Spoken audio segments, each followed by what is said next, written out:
November 15th, 1916, Volume 11. The Soul Forms Her Paradise on Earth. I was lamenting to my sweet Jesus that he no longer loved me as before. And he, all goodness, told me, "My daughter, not loving one who loves me is impossible for me. Rather, I feel so drawn toward her that at the littlest act of love she does for me, I respond with triple love, and I place a divine vein in her heart, which administers to her divine science, divine sanctity, and virtue. And the more the soul loves me, the more this divine vein rises, and watering all the powers of the soul, it diffuses for the good of the other creatures. I have placed this vein in you, and when you lack my presence and do not hear my voice, this vein will make up for everything, and will be the voice for you and for the other creatures." Another day I was fusing all of myself, as usual, in the will of blessed Jesus, and he said to me, "My daughter, the more you fuse yourself in me, the more I fuse myself in you. So it is on earth that the souls form her paradise. According to how much she fills herself with holy thoughts, with holy affections, desires, words, works, and steps, so does she keep forming her paradise. To one more holy thought or word, one more contentment will correspond, and many varieties of beauty, of contentments, of glory, for as much more good as she has done. What will the surprise of this soul be when once the prison of her body is broken?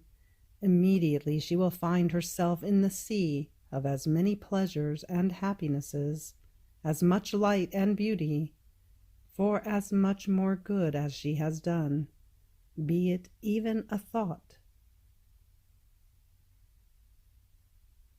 November 15th, 1918, Volume 12. How One Can Live at the Expense of the Sanctity of Jesus. I was thinking, what would be better, to think about sanctifying oneself, or to be occupied only with Jesus, repairing him, and pursuing together with him, at any cost, the salvation of souls? And blessed Jesus told me, "My daughter, one who thinks only about repairing me and saving souls lives at the expense of my sanctity. When I see that the soul wants nothing other than to repair me, and that, echoing my burning heartbeat, she asks me for souls, I see in her the characteristics of my humanity. And taken by folly toward her, I make her live at the expense of my sanctity, of my desires, of my love, of my strength, of my blood, of my wounds, and so forth. I can say that I place my sanctity at her disposal, knowing that she wants nothing other than what I want. On the other hand, one who thinks about sanctifying only herself lives at the expense of her own sanctity, of her own strength, of her own love. Oh, how miserable will she grow! She will feel all the weight of her misery, and will live in a continuous struggle with herself. Instead, for one who lives at the expense of my sanctity, her path will flow peacefully. She will live in peace with herself and with me. I will watch over her thoughts and each fiber of her heart. And I will be jealous so that not even one fiber may not ask for souls, and her being may always be in continuous act of pouring itself into me to repair me. Don't you feel this jealousy of mine? November 15th, 1920, Volume 12. Continuous good makes the creature feel transported to operate good. My state is ever more painful. The most holy will is my only help. As I was with my sweet Jesus, he told me, "My daughter, each work done for me, each thought, word, prayer, suffering, and even a simple memory of me, are many chains which the soul keeps forming in order to bind me and to bind herself to me. These chains, without using violence on the human freedom, have the virtue of sweetly administering to her the chain of perseverance, allowing the formation of the last link and the last step, so as to make her take possession of the immortal glory.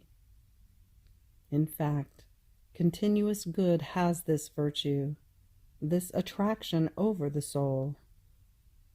Without anyone forcing her or using violence on her, voluntarily, she feels transported to operate good." November 15th, 1923, Volume 16, Continuation. The role of Luisa is to draw the divine will to reign upon earth, just as Most Holy Mary drew the Word to be incarnated in order to accomplish redemption. Jesus did both things, but fulfilled only redemption, to prepare the creature to receive the kingdom. I felt as though drowned in the holy will of God.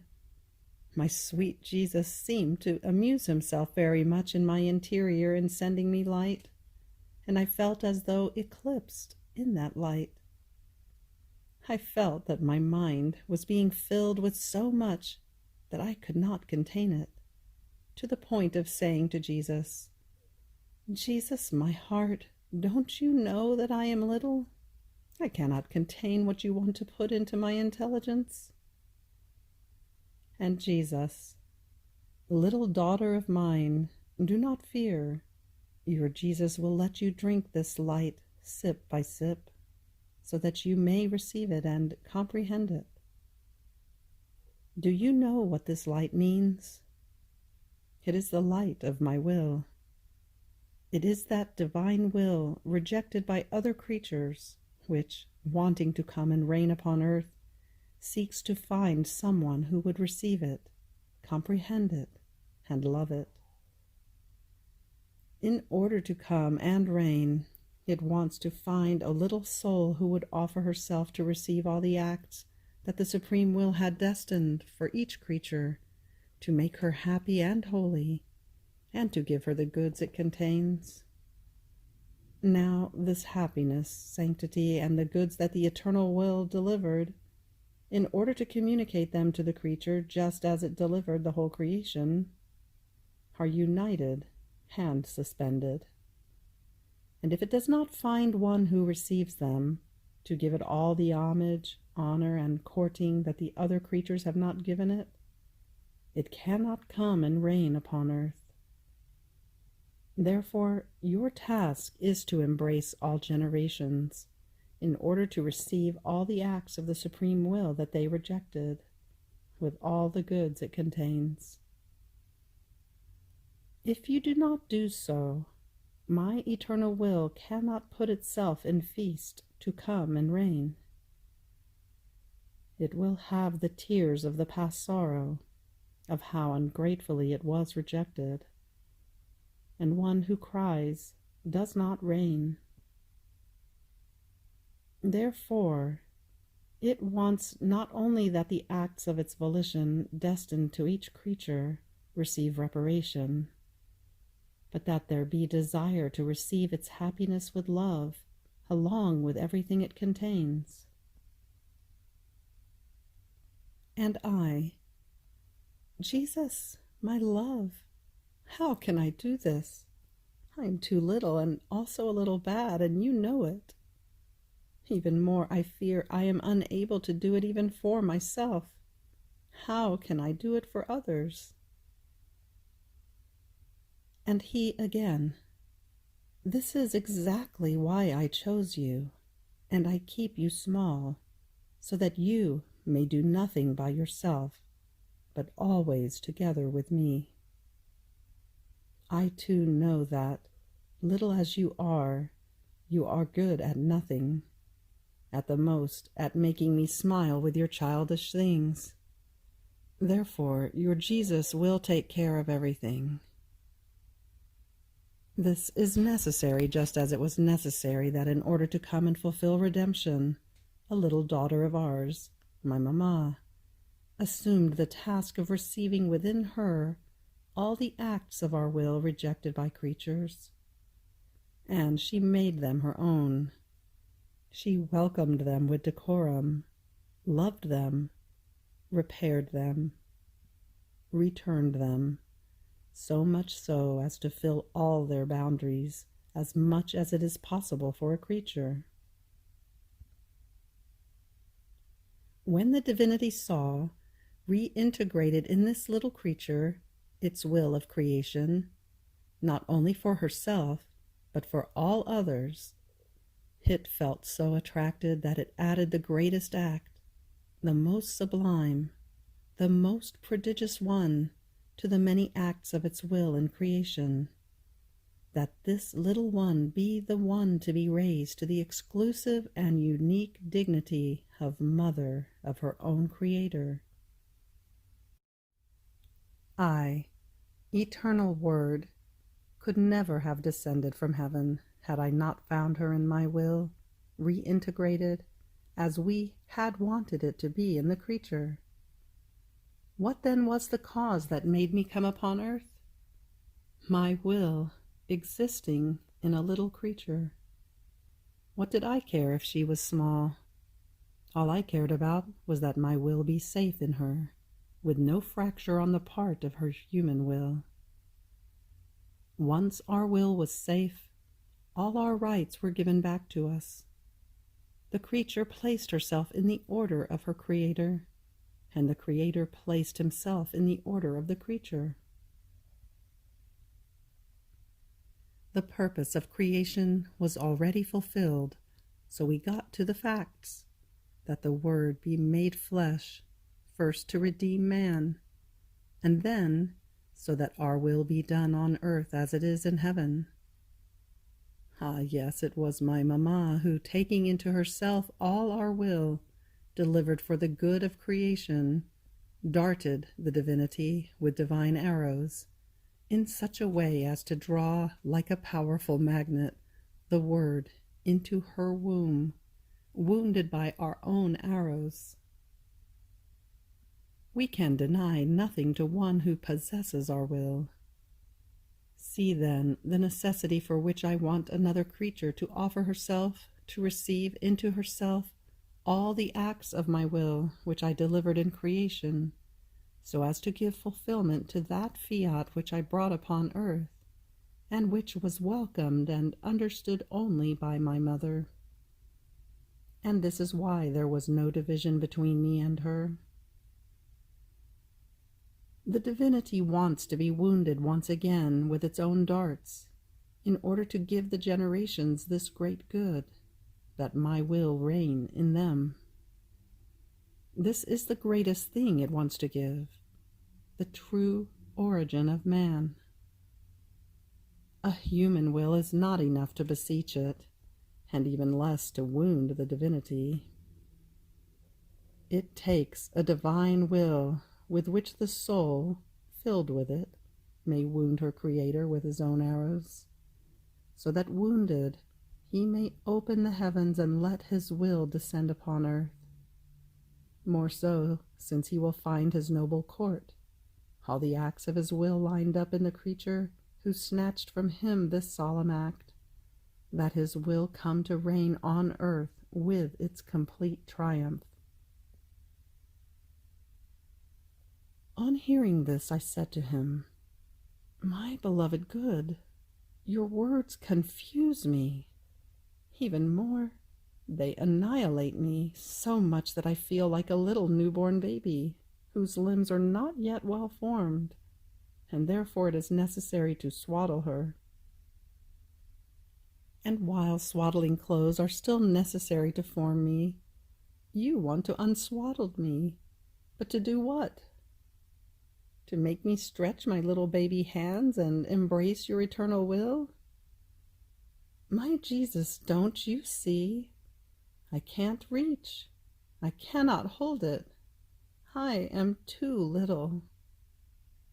Moreover, if it pleases you so much that your will reign upon earth, why did you wait so long?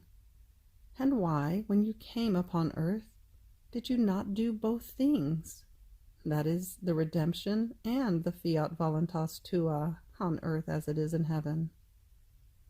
Your arms were strong and long enough to embrace your interminable will.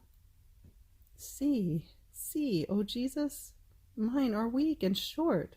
How can I do that? And he again, poor little child, you are right. My words confuse you. The light of my will eclipses you, and renders you the true newborn of the supreme will. Come into my arms. I will swaddle you with the clothes of my own will, so that it may strengthen your limbs with its fortitude. So it will be easy for you to hold tightly in your little arms that eternal will which wants to come and reign in you with so much love. So I flung myself into his arms to let Jesus do with me what he wanted. Then he added, I could indeed have done both things when I came upon earth, but the creature is not capable of receiving the work of her Creator all at once. Moreover, I myself delight in giving her ever new surprises of love. And then the creature had profaned her taste with her own will. She had made the breath of her soul stink with such ugly things as to be disgusting to me. She had reached the point of acquiring a taste for the most revolting things, to the extent of letting them flow over the three powers of the soul like a rotten fluid, such that her nobility could no longer be recognized. Therefore, with my redemption, first I had to take care of all of this, providing all the remedies, and giving all these evils the bath of my blood, in order to wash them. Had I wanted to do both things, man, being so dirty, blind, and deaf, rendered so by his human will, he would not have had the eyes of the intelligence to comprehend, nor the ears to listen, nor the heart to receive my will. And my will not being understood, and finding no place in which to dwell, would have turned back to heaven once again. Therefore it was necessary that first man understand the goods of redemption, to be able to dispose himself to comprehend the good of the Fiat Voluntas Tua on earth as it is in heaven.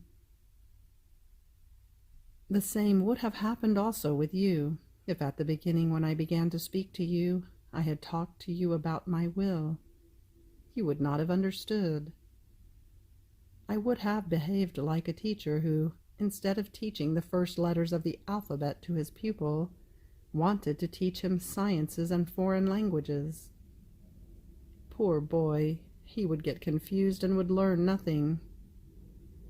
Instead, I wanted to talk to you of sufferings, of virtues, things which are more adapted and more tangible for human nature, things which can be called the alphabet of Christian life, the language of the exile and of those who aspired to the celestial fatherland. On the other hand, my will is the language of heaven, and it begins there where all other sciences and virtues end. My will is queen that dominates all and crowns all in such a way that before the sanctity of my will, all other virtues shrink and tremble. This is why, first, I wanted to be your teacher of the alphabet, to dispose your intelligence, and then become your celestial and divine master, who knows only about the language of the fatherland, a teacher of the highest science that my will contains.